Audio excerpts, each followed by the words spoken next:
Hello friends, PHP for beginners series की ये दूसरी वीडियो है। PHP के कोड को अपने कंप्यूटर पर टेस्ट करने के लिए आपको अपने कंप्यूटर को एक सर्वर बनाना होगा, जिसके लिए तरीका ये है कि आप अगर लिनक्स पर काम कर रहे हैं तो लैम्प इंस्टॉल कर लें, अगर विंडोज़ पर काम करें तो वैम्प, इसी तरह अगर मैक पर काम करें तो मैम्प अपने कंप्यूटर में इंस्टॉल कर लें। चूँकि मेरे कंप्यूटर में विंडोज़ ऑपरेटिंग सिस्टम इंस्टॉल्ड है, इसलिए मैं वैम्प सर्वर की वेबसाइट पर हूँ और मैं आपको दिखा दूँ कहाँ से आप जो है डाउनलोड कर सकते हैं। ये डाउनलोड का सेक्शन है और इसमें अगर आप देखें तो दो डाउनलोड के ऑप्शंस आपके पास अवेलेबल हैं। अगर आपके पास 32 बिट्स का विंडोज़ है तो उसके लिए आपके पास ये वाला ऑप्शन है डाउनलोड करने के लिए। अगर आपके पास 64 बिट्स का विंडोज़ इंस्टॉल्ड है तो आपके पास डाउनलोड करने के लिए वैम्प सर्वर का ये वाला ऑप्शन अवेलेबल है। तो अगर हम इसमें जाएँ तो डाउनलोड डायरेक्टली के लिंक पर आप क्लिक कर लें और थोड़ी देर में डाउनलोड शुरू हो जाएगी आपके पास।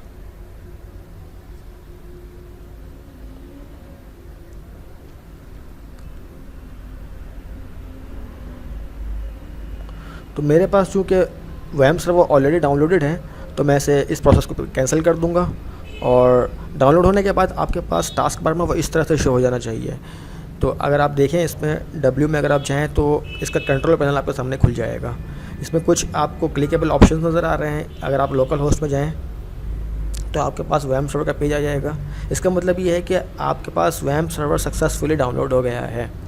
इसी पेज में अगर आप देखें तो आपको अपाची, PHP और MySQL जो कि वैम्प सर्वर के साथ आपके पास इंस्टॉल हुए हैं उनके वर्जन आपको नज़र आ रहे होंगे, उनकी एसोसिएटेड डॉक्यूमेंटेशन उनके साथ नज़र आ रही होगी।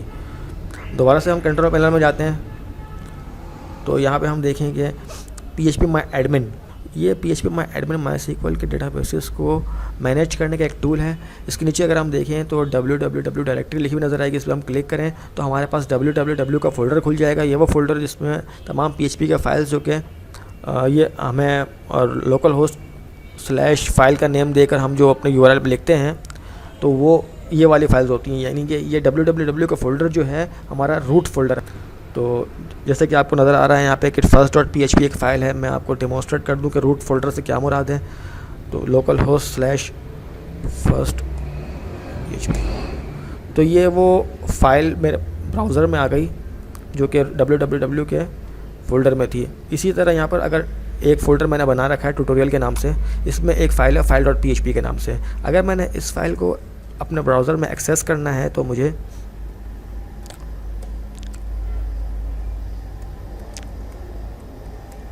इसका पूरा क्वालिफाइड नेम देना पड़ेगा।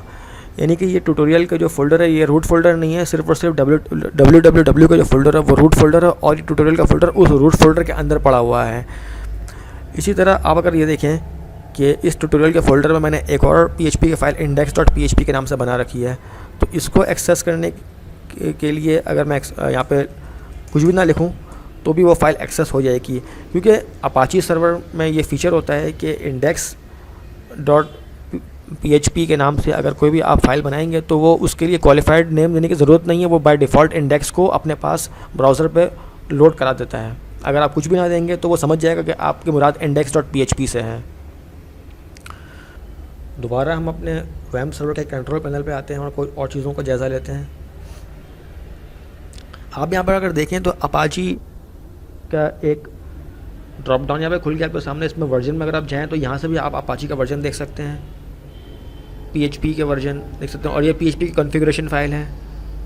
इसी तरह MySQL का वर्जन अगर आप देखना चाहें तो यहाँ से देख सकते हैं। अपाची के सर्विस को यहाँ से आप स्टॉप या स्टार्ट कर सकते हैं। अपाची की सर्विस ऑलमोस्ट तमाम वक्त ही खुली रहेगी, क्योंकि ये एक वेब सर्वर और वेब सर्वर हमारे लिए हमेशा ही फंक्शनिंग रहना चाहिए अगर हमने अपने PHP के फाइल्स को वहाँ पर एग्जीक्यूट करवाना है। तो ये MySQL के सर्विस यहाँ से इसको भी आप स्टॉप और स्टार्ट कर सकते हैं, लेकिन इसको स्टार्ट करने की ज़रूरत सिर्फ उस वक्त ही पड़ती है जब हम डेटाबेस से कोई काम लेना चाहते हैं। जैसा कि मैंने आपको पहले बताया था कि PHP का जो कोड है वो हमारे ब्राउज़र्स में विजिबल नहीं होता। हम ब्राउज़र में सिर्फ और सिर्फ HTML ही विजिबल होता है। इस आइडिया को डेमोन्स्ट्रेट करने के लिए मैं आपके सामने एक फ़ाइल बना रहा हूँ test.php के नाम से हमारे रूट फ़ोल्डर में।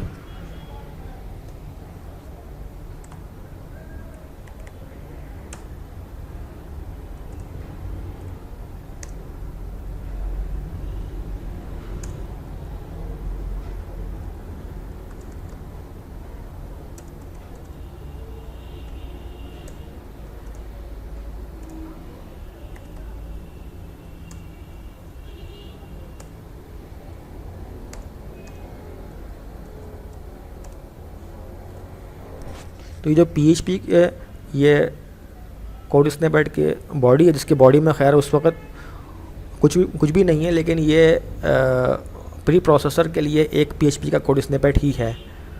और HTML ब्राउज़र्स के अंदर इसको विजिबल नहीं होना चाहिए, जैसा कि मैंने आपको पहले बताया था। तो इसी कॉन्सेप्ट को चेक करने के लिए हम जाते हैं अपने ब्राउज़र में और